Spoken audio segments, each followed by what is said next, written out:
Saint of the day of December 31 is Saint Sylvester I. Saint Sylvester I 31 December 335 saw the transition from the persecutions of Christians to the establishment of freedom of worship in the Roman Empire. His 21-year pontificate, in fact, coincided with the extraordinary period of consolidation of Christianity under Constantine, 274–337, and the progressive decline of paganism. Sylvester was elected pope in 314, a year after the Edict of Milan had confirmed the 311 Edict of Serdica, by allowing Christians to freely profess their faith. From the very beginning of his pontificate, Sylvester was able to observe Constantine's religious activism, dictated by the understanding that unity among Christians would favor the stability of the empire.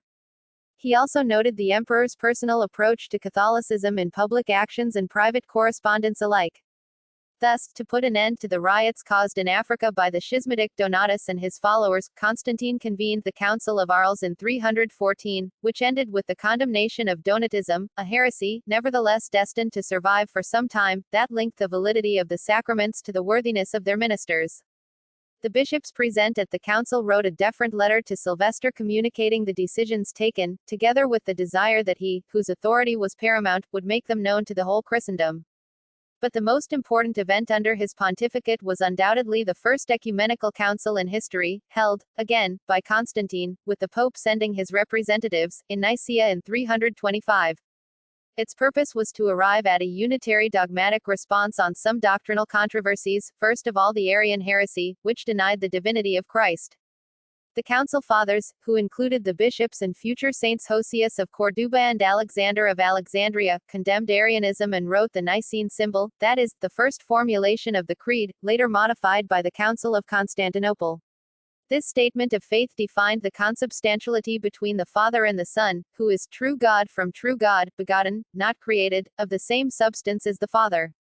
Arius and Eusebius of Nicomedia, the main representatives of the best-known Christological heresy, however, did not abandon their errors.